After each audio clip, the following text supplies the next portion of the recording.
Halo Sobat Apahbar.com, tim redaksi Apahbar.com kembali menyajikan sajian liputan khusus yang kali ini bertajuk Kepala Desa Boneka Capres-Cawapres. Jadi memang belakangan ini kepala desa menjadi buah bibir di tengah-tengah masyarakat karena banyak yang menuding bahwa kepala desa diperalat atau menjadi boneka dari Capres-Cawapres untuk memuluskan jalannya melenggang ke istana. Jadi memang hiruk pikuk dunia politik hari ini konsentrasinya bagaimana mengupayakan capres-cawapres untuk mampu menggerakkan kepala desa di sejumlah daerah untuk membantu memuluskan dan memenangkan kontestasi politik. Jadi memang tim liputan khusus apahbar.com melakukan upaya penelusuran di sejumlah daerah dan kami menemukan sejumlah kepala desa yang berbagi cerita, berbagi fakta dan berbagi data terkait dengan upaya ataupun ikhtiar dari tim sukses ataupun tim pemenangan para pasangan calon capres dan cawapres yang notabene menunggalkan tujuannya untuk memastikan kemenangan di sejumlah daerah. Jadi memang instrumen kepala desa digunakan oleh ketiga paslon capres-cawapres yang dituding untuk memuluskan jalannya melenggang ke istana.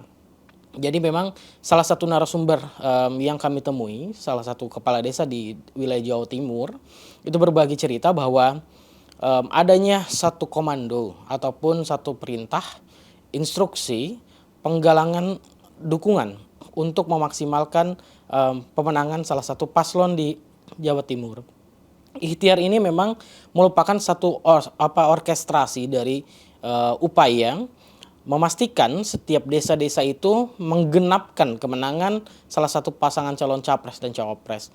Jadi si kepala desa ini juga bercerita bahwa hampir sekitar 360 desa di Jawa Timur yang notabene mengoptimalkan, ini yang baru diketahui oleh narasumber pertama yang kita temui, bahwa ada 360 kepala desa yang di-brief untuk memaksimalkan pemenangan salah satu pasangan capres dan cawapres. Jadi memang tudingan-tudingan yang melanglang buana lah di dunia digital ataupun di jagat maya, termasuk memenuhi ruang publik, bahwa kepala desa menjadi salah satu instrumen memenangkan salah satu pasangan capres-cawapres bukan sekadar pepesan kosong. Itu merupakan satu hal yang menjadi temuan tim redaksi apahbar.com ketika mulai memilah dan memilih bagaimana data fakta yang dikemukakan oleh sejumlah politisi. Ternyata memang nyata terjadi bahwa adanya upaya mobilisasi kepala desa untuk memenangkan salah satu pasangan calon. Dari ketiganya, memang dari ketiga pasangan capres dan cawapres ini memiliki satu instrumen tersendiri yang nantinya akan diulas secara lengkap dalam sajian liputan khusus di website apahbar.com. Akan tetapi memang ketika bisa menilik bahwa kepala desa yang menjadi narasumber kami itu bercerita bahwa kepala desa ini memang adanya modus-modus yang dilekatkan kepada kepala desa dari masing-masing pasangan calon. Tentu bukan capres dan cawapres secara langsung, tapi melalui tangan-tangan lain yang berafiliasi dan bertujuan untuk memenangkan pasangan calon tertentu. Nah, hal inilah yang kemudian diverifikasi kembali, dilakukan cross check, double check, dan proses memaksimalkan fakta-fakta yang muncul bahwa ternyata ada satu modus yang dilakukan oleh tim pemenangan capres dan cawapres kepada kepala desa. Yang pertama itu adalah ancaman. Tentu ancaman dalam dunia yang demokratisnya hari ini sedang menjadi hangat-hangat terjadi, bahwa kita memahami bahwa ancaman, tekanan, dan hal apapun untuk menunggalkan tujuan memenangkan salah satu pasangan capres-cawapres itu tidak dibenarkan. Apalagi dilakukan oleh perangkat desa, khususnya di kepala desa, itu tidak dibenarkan dan terlarang. Dan ini menjadi salah satu concern tim Apahbar.com untuk memaksimalkan bagaimana apa yang menjadi temuan kami. Dan selanjutnya bahwa ancaman-ancaman ini ternyata berkaitan dengan adanya dugaan pengusutan dana desa yang dikelola oleh masing-masing desa. Jadi memang ada kekhawatiran masing-masing kepala desa di sejumlah daerah, terutama di Jawa Timur, itu yang khawatir kepala desanya itu adanya upaya pengusutan dari pihak-pihak penegak hukum, khususnya kejaksaan dan kepolisian, terkait dengan dana desa yang mereka kelola. Tentu ini pun bisa menjadi dua mata pisau. Di sisi lain, apabila memang kepala desanya itu tidak melakukan satu pelanggaran ataupun satu hal yang melanggar hukum dalam konteks pengelolaan dana desa, tentu tidak tidak perlu adanya rasa takut. Akan tetapi memang upaya yang dikhawatirkan adanya proses kriminalisasi dalam dunia politik hari ini yang sedang menghitung hari menuju pencoblosan. Tentu gini kan dinamika politik akan senantiasa dinamis. Tapi memang ancaman pengusutan dana desa itu menjadi momok yang mengerikan untuk kepala desa, sehingga memang banyak sekali temuan kepala desa itu yang menjadi ABS, asal Bapak senang, yang mengamini seluruh perintah yang dilakukan ataupun yang diberikan oleh salah satu tim dari paslon ataupun cawapres dan cawapres, sehingga memang bukan sekedar pepesan kosong lagi-lagi bahwa kepala desa menjadi instrumen untuk memenangkan salah satu pasangan capres dan cawapres. Lalu berikutnya memang bukan hanya ancaman yang menghantui mereka para kepala desa. Jadi memang di sisi lain juga ada iming-iming. Iming-iming inilah yang juga menggoda bagi kepala desa yang mungkin beberapa bulan terakhir itu sedang melakukan ikhtiar untuk melanggengkan kekuasaan di desa, yaitu modusnya dengan mengiming-imingi adanya pengesahan perpanjangan masa jabatan kepala desa. Jadi memang di saat yang sama bahwa kepala desa, ya mungkin sejumlah kepala desa sedang mengikhtiarkan untuk melanggengkan kekuasaan, sehingga memang memerlukan satu instrumen kekuasaan untuk bisa mengetuk palu ataupun mengesahkan undang-undang desa yang mengakomodir soal perpanjangan masa jabatan. Dan hal ini juga ternyata ketika ada satu kebutuhan yang sedang diikhtiarkan kepala desa, gayung bersambut dengan proses politik yang adanya sirkulasi elit ataupun kekuasaan menuju Pilpres 2024. Sehingga memang salah satu pasangan calon itu memberikan iming-iming apabila kepala desa itu memberikan dukungan secara maksimal akan diaminkan dan dimudahkan untuk pengesahan undang-undang desa. Jadi memang ini menjadi bagian instrumen ketika memang ada orang yang butuh dan ada orang yang memberikan, sehingga mereka berjodoh dalam kepentingan-kepentingan yang dinilai banyak orang sebagai pengkhianatan terhadap demokrasi. Hasrat melanggengkan kekuasaan para kepala desa ternyata memang disambut oleh kepentingan para paslon capres-cawapres untuk bisa memenangkan ataupun merebut kekuasaan di Pilpres 2024. Sehingga memang mereka sangat amat berjodoh, sehingga proses mobilisasi Kades untuk memenangkan salah satu pasangan capres-cawapres itu akan senantiasa nyata dan terjadi. Lalu memang tentu dalam proses ini pun para kepala desa pun menghimpun dirinya dengan masing-masing. Lalu memang adanya simpul-simpul gerakan yang dilakukan melalui katakanlah pertemuan-pertemuan ataupun ya kita namakan kopi darat. Kopdar dilakukan dan pertemuan, briefing dan semua itu memang dilatar belakangi nafas yang sama, yakni memenangkan salah satu capres dan cawapres. Jadi di sisi lain proses itu sudah terjadi dan memang tentu mereka menghimpun diri untuk berikhtiar untuk memenangkan pasangan calon presiden dan calon wakil presiden di Pilpres 2024. Tentu mereka melakukan itu pun tidak cuma-cuma. Jadi ada satu istilah yang digunakan bahwa tidak ada makan siang gratis. Kenapa? Karena memang proses ikhtiar mereka untuk memenangkan capres-cawapres itu akan ada balas budi yang akan mereka terima dengan cara apa? Dengan cara adanya pengesahan revisi undang-undang desa yang mengaminkan adanya perpanjangan masa jabatan presiden. Jadi memang dalam karakteristiknya tiga pasangan calon presiden dan wakil presiden ini memiliki instrumen yang relatif berbeda. Yang pertama katakanlah ada salah satu capres-cawapres yang menggunakan salah satu instrumen negara yang berkaitan dengan desa, itu melakukan determinasi, memberikan satu tekanan-tekanan instruksi kepada perangkat desa untuk memenangkan capres-cawapresnya. Lalu ada temuan lainnya juga bahwa adanya proses ancaman, iming-iming yang tetap dilakukan oleh salah satu pasangan capres-cawapres yang ternyata memang menggunakan instrumen kekuasaan. Kekuasaannya itu bukan hanya di level lembaga ataupun kementerian, tapi dilakukan oleh lebih jauh dari itu. Dan memang proses ini akan dilekatkan pada katakanlah adanya perpanjangan masa jabatan yang diinisiasi melalui istana.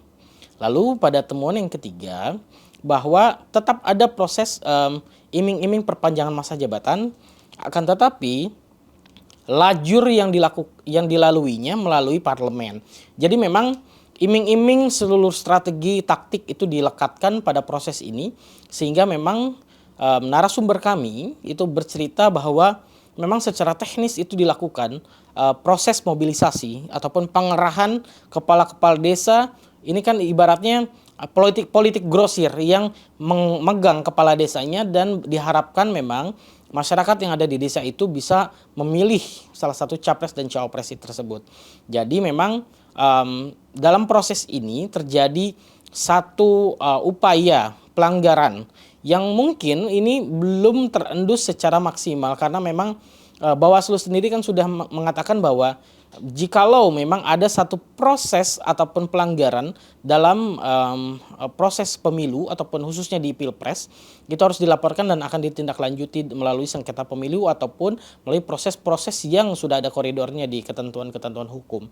Tapi di sisi lain memang kita juga melakukan konfirmasi kepada 3 pasangan calon presiden dan calon wakil presiden, dan semuanya itu berirama sama, kompak. Mereka semuanya membantah. Bahkan bukan hanya membantah sebetulnya, mereka juga kompak saling menunjuk hidung dari lawannya masing-masing. Katakanlah kita mewawancari salah satu juru bicara dari pasangan 01, ada Laude Bashir yang mendukung Anies Baswedan dan Muhaimin Iskandar. Dia memang mengatakan bahwa tidak memiliki data yang cukup adanya temuan yang berkaitan dengan pengerahan kepala desa untuk memenangkan Anies Muhaimin. Akan tetapi justru dia menunjuk hidung, ternyata memang yang melakukan pengerahan mobilisasi itu ternyata kandidat yang lainnya. Jadi memang itu dilakukan dalam proses konfirmasi yang dilakukan oleh tim redaksi apahaba.com. Lalu kami juga melakukan konfirmasi kepada juru bicara ataupun tim pemenangan dari pasangan Prabowo Gibran, Immanuel Ebenezer.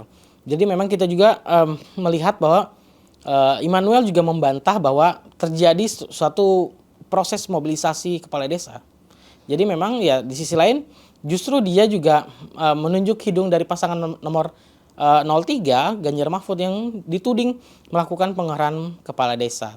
Nah itulah yang dilakukan dari Prabowo Gibran untuk membantah dan menunjuk hidung dari pasangan yang lain. Lalu dari pasangan 03 Ganjar Mahfud MD juga memetakan bahwa dirinya sebagai tim kampanye nasional itu memaksimalkan bahwa tidak ada terjadinya proses pengerahan atau mobilisasi kepala desa.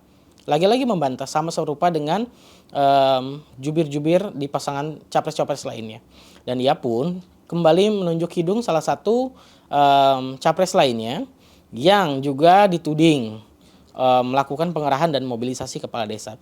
Jadi memang proses konfirmasi kepada 3 juru bicara ataupun tim pemenangan capres-cawapres berbuah yang sama, bantahan sekaligus menunjuk hidung dari lawannya masing-masing. Akan tetapi memang dari proses temuan kita dan melakukan proses verifikasi kepada kepala desa, beberapa kepala desa ini memang mengakui bahwa adanya satu gerakan-gerakan yang dilakukan untuk memenangkan salah satu paslon, capres ataupun cawapres tertentu. Itu melalui iming-iming dan melalui ancaman-ancaman. Jadi memang selain tadi iming-iming soal perpanjangan masa jabatan, lalu ternyata memang di salah satu kasus juga ada iming-iming melalui kendaraan dinas. Pemberian kendaraan dinas, bukan hanya sepeda motor tapi mobil-mobil yang relatif mahal gitu ya. Yang relevansinya itu dipertanyakan. Jadi memang banyak iming-iming yang dilakukan atau justru sudah dilakukan sehingga untuk mengunci strategi taktik para kepala desa sehingga mereka lebih diarahkan untuk tahu caranya untuk berbalas budi.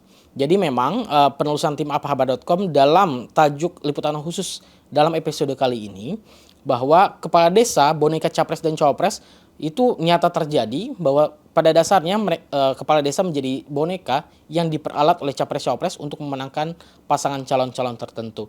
Dan ini pun dapat Sobat Apa Kabar saksikan secara lengkap, baca secara lengkap itu dalam sajian liputan khusus yang tersajikan dalam www.aphabar.com. Dan ini pun dalam sebagai epilog bahwa tentu ada juga instrumen dari penegak hukum yang kita juga lakukan konfirmasi, karena memang ada ancaman-ancaman proses pemolisian ataupun proses pidana yang dilekatkan kepada para kepala desa, sehingga memang kepala desa itu menjadi takut dan khawatir kalau misalkan ada hukum yang menjerat dirinya karena memang dia tidak mengamini permintaan dari salah satu pasangan calon presiden dan calon wakil presiden. Maka dari itu dari pihak Kejaksaan Agung, dari Kapus Penkum, dari Ketut Sumedana juga mengatakan bahwa ya mungkin tidak ada proses kriminalisasi yang dilakukan terkait dengan dana desa. Akan tetapi memang Kejaksaan Agung melakukan pendampingan kepada mungkin katanya nyaris 80.000 desa untuk melakukan pendampingan khusus dalam pengelolaan dana desa agar dilakukannya pengelolaan yang akuntabel dan transparan. Begitupun dengan kita lakukan konfirmasi kepada kepolisian, bahwa kepolisian juga Mabes Polri mengatakan jikalau memang ada instrumen polisi yang tidak netral dalam proses politik menuju pemilu 2024, maka harus dilaporkan sehingga memang akan ditindak melalui jalur-jalur ketentuan-ketentuan hukum.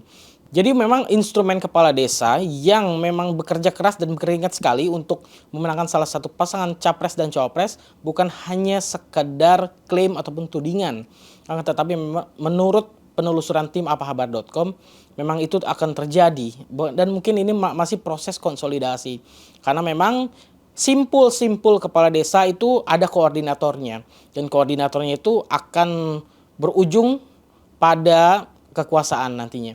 Dan hal ini juga dirasakan juga oleh berbagai kepala desa yang lain.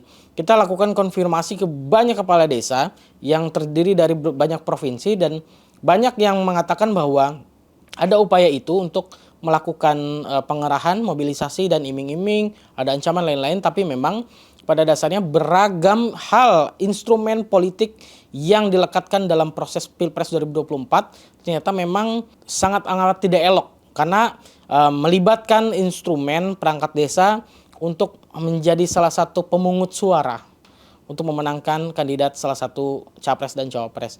Maka dari itu memang demokrasi di Indonesia, menurut salah satu pengamat juga yang kita wawancari, bahwa demokrasi Indonesia akan semakin berwajah buruk ketika memang capres-cawapres menghalalkan segala cara untuk merebut kekuasaan. Apalagi kepala desa yang notabene yang diharuskan secara ketentuan hukum itu harus netral, justru itu adanya upaya penyanderaan dirinya agar mau tidak mau, suka tidak suka, mengamini proses ikhtiar dari salah satu pasangan calon presiden dan wakil presiden untuk merebut kekuasaan. Nantikan sajian liputan khusus aphabar.com dalam pekan berikutnya.